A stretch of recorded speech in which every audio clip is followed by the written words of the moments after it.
What would you think if a single apartment in a quiet American city became the center of one of the most disturbing criminal cases in modern history? A place where warning signs were everywhere, yet help came too late.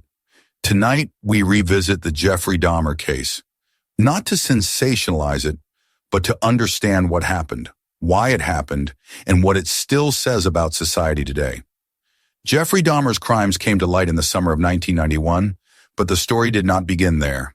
For years, young men had gone missing in Milwaukee, Wisconsin. Their disappearances did not trigger immediate alarms. Many were poor, many were gay, many were people of color. At the time, these facts mattered more than they should have. Families searched, friends worried, and neighbors noticed strange smells and unusual behavior coming from one apartment building. When police finally entered Dahmer's apartment, they found undeniable evidence of murder. Human remains were discovered. Photographs documented acts that would later be described in court as calculated and deliberate. Dahmer did not deny responsibility. He confessed. He spoke openly about what he had done and about the urges he said he could not control. In 1992, he was convicted and sentenced to life in prison. The public reaction was immediate and intense. Shock, horror, and disbelief spread across the country. How could something like this happen for so long without intervention? How could a man commit so many crimes in the same place without being stopped? These questions still echo today. One moment in particular has come to symbolize the failures surrounding this case. In May 1991, a 14-year-old boy named Konorak Synthesomphone escaped from Dahmer's apartment. He was found outside, injured and confused. Neighbors pleaded with police, insisting the boy was in danger. Dahmer told officers the boy was his adult partner and that everything was a misunderstanding. Despite visible signs of distress, despite witnesses begging for help, the boy was returned to Dahmer. He did not survive. This decision has been widely documented and remains one of the most painful aspects of the case. It was not a lack of evidence that failed Konorak. It was indifference, bias, and a refusal to look deeper. For many, this moment represents more than a tragic mistake. It represents a system that did not value certain lives equally. After his arrest, Dahmer became a public figure. Some tried to explain his actions through psychology. He was diagnosed with personality disorders, alcoholism, and severe emotional problems. However, the court ruled that he was legally sane. He knew right from wrong. He understood his actions. He was responsible for them. Others focused on his childhood. His parents' volatile relationship, emotional neglect, and early exposure to dead animals were often mentioned. These details may offer context, but they do not provide excuses. Many people experience difficult childhoods without becoming violent. Dahmer himself acknowledged that what he did was wrong. During his time in prison, Dahmer lived under intense scrutiny. He reportedly participated in religious counseling and cooperated with prison staff. Officials later described him as quiet and compliant. He was not placed in permanent isolation, a decision that would later be questioned.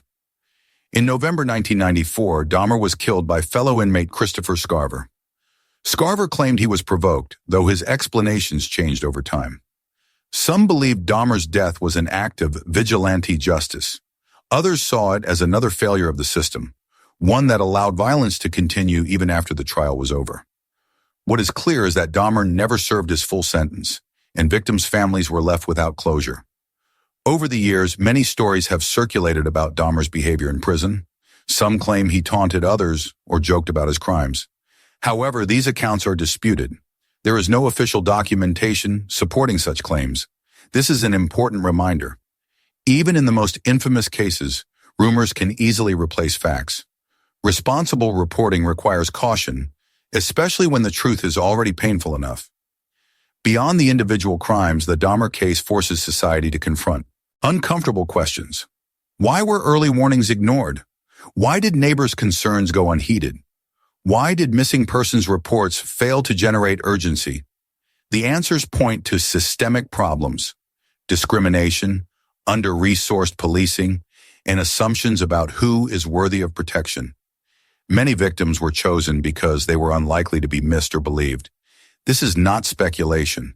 It is a pattern seen in multiple serial cases across history. When victims are marginalized, predators feel safer. The Dahmer case exposed this reality in a way that could no longer be ignored. At the same time, public fascination with such cases raises ethical concerns. There is a fine line between learning from history and turning tragedy into entertainment.